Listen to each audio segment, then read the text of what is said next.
Assalamu alaikum.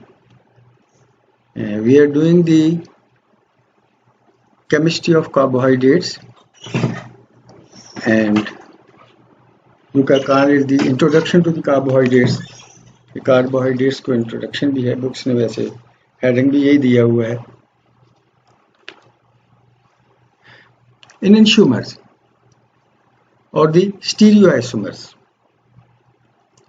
these are special type of isomers in which the structure is present in two pairs which are mirror images of each other, resulting in D and L sugars, capital D, capital L.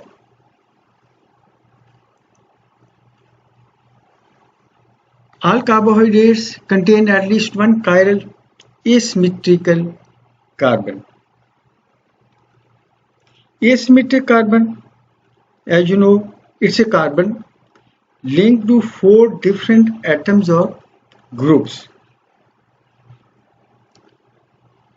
You can call it the chiral carbon or the asymmetric carbon, and are therefore can exist in either of two conformations as determined by the orientation of the hydroxyl group around the asymmetric carbon atom farthest from the carbonyl group. ये हम पहले भी पढ़ चुके हैं कि carbonyl group which is aldehyde, which can be aldehyde और keto group, इससे जो सबसे दूर कार्बन होगा हम उस पे देखेंगे कि what is the confirmation of the hydroxyl group. Hydroxyl group उसके राइट साइड पे है या उसके लेफ्ट साइड पे है. The stereoisomer in which the hydroxyl group extends to the right is called the D. Glyceraldehyde from the later Dexter, right, D for Dexter, and in the later it is called the right. And the stereoisomer in which the hydroxyl extends on the left is the L-glyceraldehyde from Lewis. In Latin, it is called the Lewis, and L is from Lewis. You can memorize it by from left. L is from left and the other is the D. If it is hydroxyl group is on the left side, it is the L-glyceraldehyde, and if it is on the right side, it is D-glyceraldehyde. इसमें you can see कि this is the farthest atom. ठीक है, ये सबसे तीन है और तीन में ये, और इस पे you can see the hydroxyl group is on the right. In the glyceraldehyde 3 carbon है. अगर ये राइट पे है तो ये डी ग्लिसरैल्डिहाइड, और अगर ये लेफ्ट पे है तो it is called the L glyceraldehyde. इसी तरह जब 6 कार्बन में हम देखेंगे तो ये कार्बोनिल ग्रुप है. ठीक है जी, और इस पे ये 1 2 3 4 5 जो है फारदेस्ट है, सबसे दूर है जो कि कार्बोनिल ग्रुप से.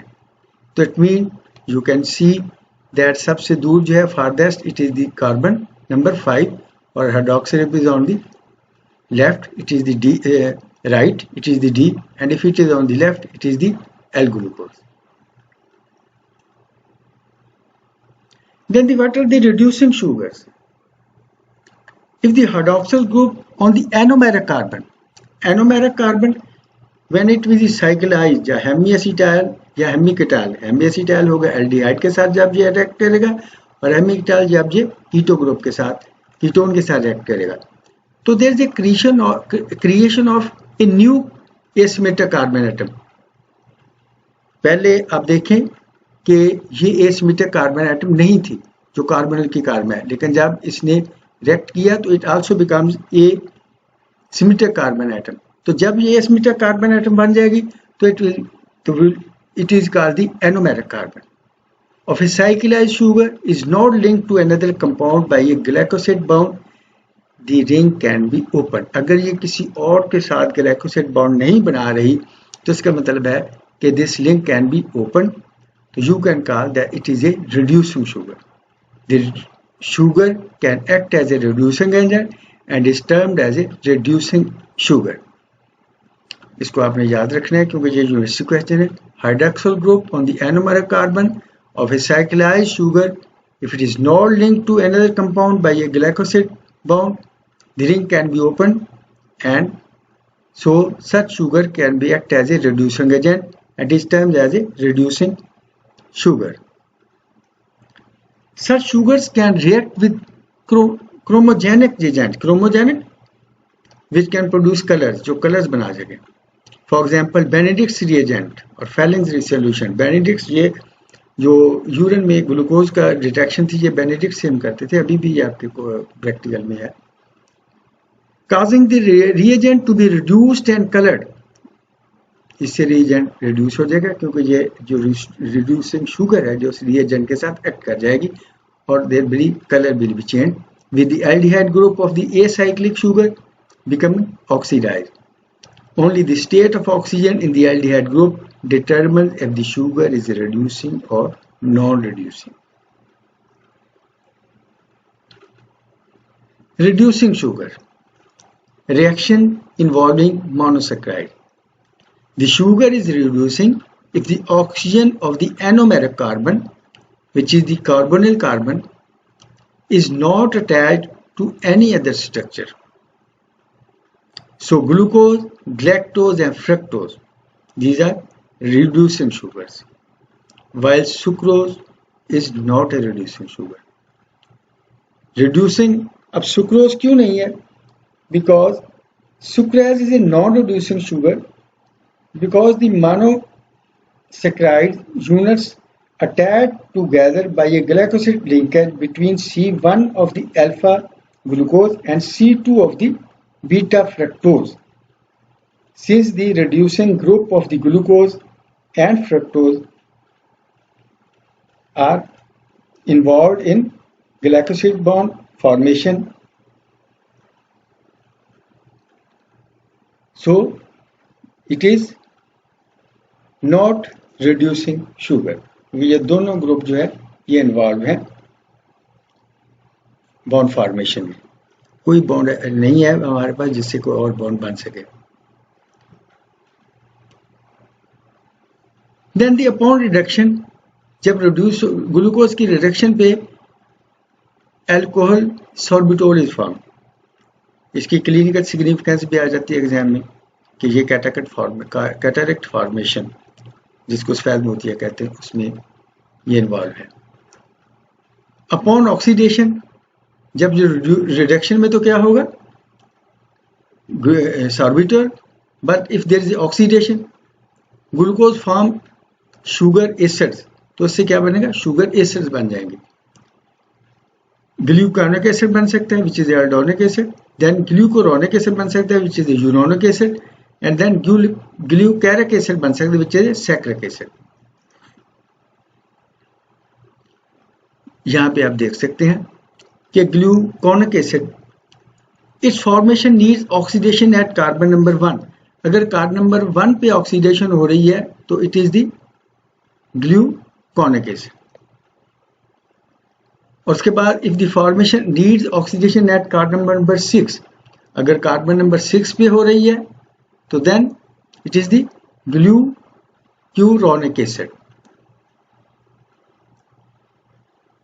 And if formation needs oxidation both at carbon number 1 and carbon number 6, अगर कार्बन नंबर 1 और कार्बन नंबर 6 दोनों पे ऑक्सीडेशन हो रही है तो then it is the glucaric acid.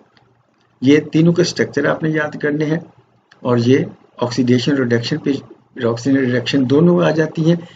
Reduction पे सॉर्बिटोल बनेगा ग्लूकोज के और ऑक्सीडेशन पे अगर कार्बन नंबर 1 पे हो रही है तो ग्लूकोनिक हो जाएगा, अगर कार्बन नंबर 6 पे हो रही है तो ग्लूकुरोनिक एसिड बन जाएगा. And it is the oxidation both at the carbon number 1 and carbon number 6, तो it is the glucaric acid. Then the glucosidic bonds, it is the bond formed between the hydroxyl group the anomeric carbon. Anomeric हम पढ़ चुके हैं कि what is the anomeric, newly created asymmetric carbon with the carbon of the carbonyl group, and a hydroxyl group or amino group of other compound called aglycone. Aglycone अगर वो non carbohydrate होगा, which is not a carbohydrate, non sugar है, तो it is the aglycone. तो ये ग्लूकोसिड bond दोनों के साथ बन सकता है. अगर ये कार्बोहाइड्रेट्स के बनेगा तो ग्लाइकॉन है, अगर ये नॉन कार्ब शुगर के साथ बनेगा तो aglycone. If the group of the aglycone is hydroxyl, अगर तो ये जो भी नॉन शुगर है उसका हाइड्रोक्सिल ग्रुप बन रहा है, then it is called the O glycoside bond, उसको हम कहेंगे O glycoside bond. But if the group of aglycone is amino group, then it is the N. Simple है कि अगर हाइड्रोक्सिल ग्रुप के साथ बन रहा है तो ओ ग्लाइकोसाइड, अगर अमाइनो के साथ बन रहा है तो एन ग्लाइकोसाइड बॉन्ड हो जाएगा. Then the joining of the monosaccharides. Join किस तरह करेंगे? Monosaccharides can be joined to form disaccharides, oligosaccharides and polysaccharides. जब monosaccharide आपस में join करेंगे तो disaccharide यानी दो sugars बन जाएंगे, 2 sugar, oligosaccharides from 3 to 9 sugars and polysaccharide then more than 9 sugars. Important disaccharides, physiologically important disaccharides बड़ा इंपॉर्टेंट है, ये भी आपने याद रखना है.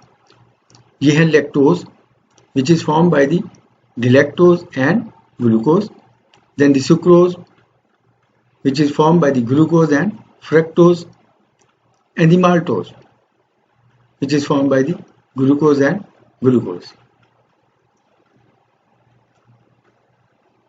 Important polysaccharides include branched glycogen from animal sources. Glycogen आपको पता है कि it is the storage forms of the glucose in the animal, human being, हम में भी. And the starch, the same thing, it is storage form of glucose in the plants. And unbranched cellulose plant sources, each is a polymer of glucose. ये cellulose का structure भी बहुत important है. ये glucose का स्ट्रक्चर है alpha 1,4 के साथ आपने इसको बनाना है. उसके साथ अक्सर आ जाता है कि हेमी सेलुलोज. तो इसमें डिफरेंस ये है कि cellulose is made of very long unbranched fibrils compounds and exclusively by the glucose. ये सिर्फ जो सेलुलोज है ये ग्लूकोज से लॉन्ग ब्रांच बनेगी. But hemicellulose, it is a smaller bond carbohydrate which can made of the different monosaccharides. ये किसी भी monosaccharide से एल्डोहेक्सोज या कीटोहेक्सोज से बन सकेंगे.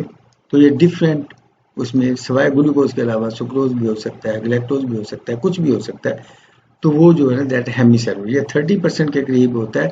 ये प्लांट सेल में होता है और अमूमन it is for the strengthening of the cell wall of the plants. The bonds that link sugars are called the glycoside bonds, and these are formed by enzymes known as the glycosyl transferase. ये glycosyl यानी glucose को जो transfer करेगा glucose को के residue को, this is the enzyme called the glycosyl transferase. और इसमें nucleotide sugar such as the UDP glucose as substrate. जो यूडीपी ग्लूकोज से ये ग्लूकोज लेगा, यूरिडीन डाइफॉस्फेट. यहाँ से ये रेजिड्यू लेगा और it will be attached with the help of the glycosyl transferase. Then naming the glycoside bonds, इसको हम नाम किस तरह लेंगे? Glycoside bonds between sugars are named according to the numbers of the connected carbon, कि वो किस कार्बन नंबर के साथ, वो 1 2 3 4 5 6 है ना, किसके साथ उसका बॉन्ड बन रहा है. And the regard to the position of the anomeric hydroxyl group of the sugar, कि वेदर ये हाइड्रोक्सिल में अल्फा था या बीटा था. अल्फा बीटा हम पढ़ चुके हैं कि अल्फा में क्या होगा कि जो हेमीएस्टर या हेमी या पायरानोज बनेगा उसमें अल्फा में hydroxyl group will be on the lower side और बीटा में हाइड्रोक्सिल ग्रुप भी ऑन द अपर साइड. तो इससे हम इसको नाम देंगे. If whether is the alpha 1, alpha 2, beta 1, beta 2. If this anomeric hydroxyl is on the alpha configuration, the link is a alpha bond. If it is in the beta configuration, the linkage is the beta bond. यानी दो चीजों से हमने ग्लाइकोसिड bond का नाम लेना है, एक तो कार्बन नंबर कौन सा है और उसके बाद उसका जो एनोमेरिक कार्बन है whether it is the alpha configuration or the beta configuration. Lactose for example is synthesized by the forming a glycoside bond between the carbon number 1 of beta galactose, ये carbon number 1 of beta galactose and carbon number 4 of glucose. The linkage is therefore lactose का जो link है that is, it is the beta 1,4 glycoside bond. क्योंकि इसको हमने कहा कि beta इसकी एनोमेरिक जो कन्फिगुरेशन हाइड्रोक्सिल ग्रुप की, the galactose it is the carbon number 1 of galactose है, ठीक है, it is the beta galactose और it is going to react with the carbon number 4 of the glucose, so it will be named as the beta 1,4 glycoside bond. Because the anomeric end of the glucose residue is not involved in the glycoside linkage, therefore the lactose remains a reducing sugar. ये क्योंकि इसका जो दूसरा and है it is not involved in glycoside, ये किसी भी और के साथ ग्लाइकोसाइड नहीं बना रहा, तो हम ये कहेंगे कि it is the reducing sugar. Then the complex carbohydrates. Complex carbohydrates क्या है? Carbohydrates can be attached by glycoside bonds to non-carbohydrate structure. Carbohydrate जो है ये नॉन कार्बोहाइड्रेट के साथ अगर मिलेंगे, उनमें किन के साथ मिल सकते हैं? प्यूरीन एंड पायरिमिडीन बेसिस के साथ मिल सकते हैं, जो कि न्यूक्लिक एसिड में we can see, RNA, DNA. Then the aromatic carbonate जो हम स्टीरॉइड्स और बिलिरुबिन में देख रहे हैं. Then the with the proteins, यानी carbohydrates are forming glycoside bond with the proteins, steroid and purine and pyrimidine. और प्रोटीन के ये हम कहाँ देखें? In the glycoprotein and proteoglycan.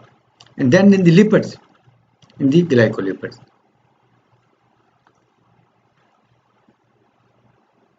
Then what is the N and O glycoside? अभी पहले भी हमने पढ़ा है. If the group on the non carbohydrate molecule to which the sugar है, अगर नॉन कार्बोहाइड्रेट के साथ है या नॉन शुगर एक ग्लाइकॉन के साथ है, तो is the sugar attach to amino group, अगर दो अमाइनो ग्रुप के साथ अटैच है, the structure is the N glycoside and if the bond is called the N glycoside link. But if the group is hydroxyl, the structure is O glycoside and the bond is an O glycoside link. All sugar and sugar glycoside bonds are O type linkage. जो sugar to sugar हैं वो सारे के सारे O type हैं, लेकिन जो sugar to non sugars के साथ जो है वो they can be divided into N and O glycosides. अब कार्बोहाइड्रेट्स के एक दफा फिर जरा रिवाइज कर लें कि एल्डो कौन सी और कीटो कौन सी है. 3 कार्बन हमने देखा था कि 3 कार्बन में ग्लिसरॉल्डिहाइड इसका एल्डो शुगर है और डाई हाइड्रोक्सी एसीटोन इसका कीटो शुगर है. उसके बाद फिर 4 कार्बन एटम एरिथ्रोज है, ये है इसका एल्डो शुगर और एरिथ्रियोलोज इसका कीटो शुगर है. देन दी 5 कार्बन एटम जाइलोज है इसका sorry Aldo sugar and xylose इसका कीटो शुगर है. और उसके बाद रेबिलोज राइबोस का and glucose, galactose and mannose हैं, ये हेक्सा एल्डो शुगर्स हैं. और फ्रक्टोज जो है इससे hexa keto sugar. Then the formation of esters. Ester bonds किस तरह बनते हैं? The alcoholic groups of monosaccharides may be esterified, alcohol के साथ किस तरह मिलते हैं? बाई नॉन एंजाइमेटिक और एंजाइमेटिक रिएक्शन, या एंजाइम के बगैर वो रिएक्ट कर सकते हैं. Esterification of carbohydrates with phosphoric acid is a common reaction in metabolism. Metabolism में हमने जो एस्टरिफिकेशन होती है कार्बोहाइड्रेट्स की, it is the glucose 6 phosphate. ये मेटाबॉलिज्म में it's very important. Glucose 6 phosphate में कन्वर्शन जो है ना, एस्टरिफिकेशन जिसको आप कह रहे हैं, एस्टरिफिकेशन, उसमें इट्स वेरी इंपॉर्टेंट. कि ग्लाइकोलिसिस में glycolysis what is the glycolysis? Glycolysis बेटे it is the breakdown of the glucose molecule. Glycolysis in the metabolic breakdown of the glucose molecule to provide the energy. कि इसने energy provide करनी है. अब energy cell को देनी है और इट्स इम्पोर्टेंट, दो चीजें it's very important for glycolysis कि glucose should be shifted into the cell. जहाँ सेल के अंदर जाएगा वहाँ ग्लाइकोलिसिस साइटोसोलिक प्रोसेस है, वहाँ होगा तो फिर ये एनर्जी सप्लाई करेगा. तो इसके लिए number 1 is the insulin is required. ठीक है जी, ग्लूकोज के ट्रांसपोर्ट टू दी. अब उसके बाद second thing which is very important that it should be remain in the cell. अगर ये जाए और बाहर आ जाए फिर दोबारा ग्लूकोज, तो how the glucose process will start. तो उसके लिए फिर क्या है कि देयर इज ए फास्फोरिलेशन होती है ग्लूकोज की. एंड यही जो हम पढ़ रहे हैं एस्टेरिफिकेशन, कि उसमें ग्लूकोज ये एटीपी कंज्यूम होती है. ATP donates the phosphate group. ATP is going to convert to the ATP. अपना फॉस्फेट ग्रुप जो एक ट्राई होता है डाई बन जाता है और फिर ये जो फॉस्फेट ग्रुप है it is going to attach with the glucose carbon number 6 of the glucose. इससे ये होता है कि it is enable for it to again cross the cell wall. ठीक है ना, ये अब मॉलिक्यूल भी बड़ा हो जाता है और फिर इसके बाद पोलर भी हो जाता है, तो इसलिए ये इट कांट क्रॉस और it will remain in the cell and glycolysis process will continue. So ATP donates the phosphate moiety in ester formation. तो यहाँ पे जो है जो फॉस्फेट ग्रुप है it is from the donation नहीं होते बल्कि एटीपी हमें खर्च करनी पड़ती है. Then the glycosides. Glycosides are formed when the hemiacetal और हेमीकेटाइल. हेमीएसिटाइल हमने देखा था जो कि एल्डिहाइड ग्रुप के साथ में कार्बन रिएक्ट कर रही थी और हेमीकेटाइल जो कि कीटो ग्रुप के साथ. Of the anomeric carbon newly created carbon जो कि हेमीएसिटाइल और हेमी ग्रुप की. और फिर carbohydrate reacts with the hydroxyl group of another carbohydrate और ए नॉन कार्बोहाइड्रेट, या कार्बोहाइड्रेट ग्लाइकोन या नॉन कार्बोहाइड्रेट के साथ भी अटैच, मसलन मिथाइल अल्कोहल के साथ, फिनॉल के साथ, ग्लिसरॉल के साथ. तो ये it is the glycosides will be formed. The bond so formed is known as glycosid bond, and the non-carbohydrate moiety when present is referred to as a glycol. Non-sugar, the non-carbohydrate moiety. The bond so formed is known as the glycosid bond, and the non-carbohydrate moiety when present is referred to as a glycol. The monosaccharides are held together by a glycosid bond to result in the disaccharides, oligosaccharides or polysaccharides. Then the nomenclature of glycosid bond is based on the link, ये हम पहले भी पढ़ चुके हैं, दोबारा revise कर लेते हैं.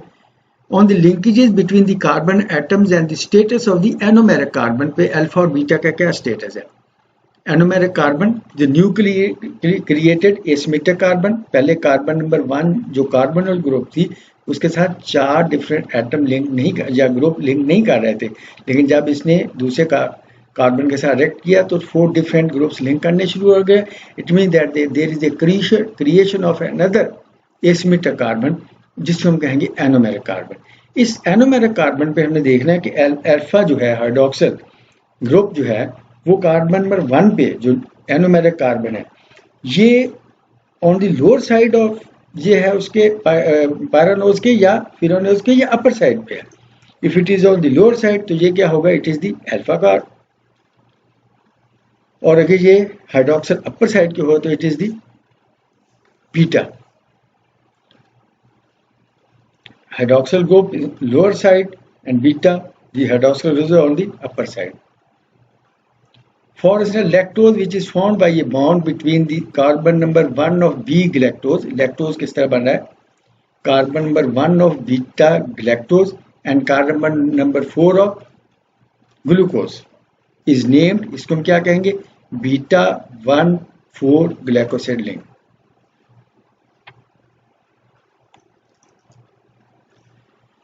Then the glucovalin, ये इसमें जो ग्लाइकोसाइड्स हैं इसमें कार्डियक ग्लाइकोसाइड खासतौर पे बहुत इंपॉर्टेंट है. पहले ग्लूकोवैलिन Well, in D-glucoside is a natural substance that impart vanilla flavor. ये इतना ज़्यादा important नहीं है, बहरहाल ये ग्लाइकोसाइड है. लेकिन the most important ग्लाइकोसाइड जो कि बहुत दफ़ा एग्जाम में आ चुका है, कार्डियक ग्लाइकोसाइड, स्टीरॉयडल ग्लाइकोसाइड्स. इसमें डिजॉक्सिन एंड डिजिटॉक्सिन, डिजिटैलस जो हम हार्ट अटैक में या हार्ट फेलियर में ये दी जाती है, उसी तरह का सिनेरियो बनता है. A patient is give heart हो गया, हार्ट फेलियर में जा रहा है, तो उसको एक कार्डियक ग्लाइकोसाइड दिया जाए, तो वो कौन सा कार्डियक ग्लाइकोसाइड है, तो वो that is the cardiac glycoside. And वो कौन सा है?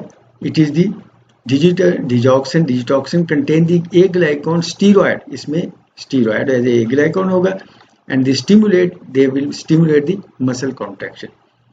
ये कार्डियक ग्लाइकोसाइड्स है. स्टीरॉयड इसमें ए ग्लाइकोन है और इसमें डिजॉक्सिन और डिजिटॉक्सिन जो है ये मसल कॉन्ट्रैक्शन में को स्टिमुलेट करते हैं. उसके बाद streptomycin is very important antibiotic. सबसे पहले जो टीबी के लिए जो हुई तो इसलिए स्ट्रेप्टोमाइसिन ही थी. अब तो खैर और बहुत सी दवाइयाँ आ गई. It is an antibiotic used in the treatment of tuberculosis. Is a glycoside. ये भी ट्यूबरकुलोसिस में अभी भी वैसे यूज होती है लेकिन अब कम होती है. हमारा जो सबसे पहले जो that is streptomycin was used and it is also a glycoside. Then the euban inhibits the sodium potassium ATPase and the active transport of sodium. जब सोडियम की होगी तो उसके साथ को पता है ग्लूकोज को भी हो जाए डिस्टर्ब और वाटर की डिस्टर्ब हो जाती. पंप ये इसको फेल कर देगी सोडियम पोटाशियम एटीपेज पंप को.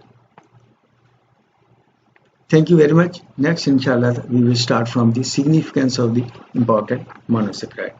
Shukriya.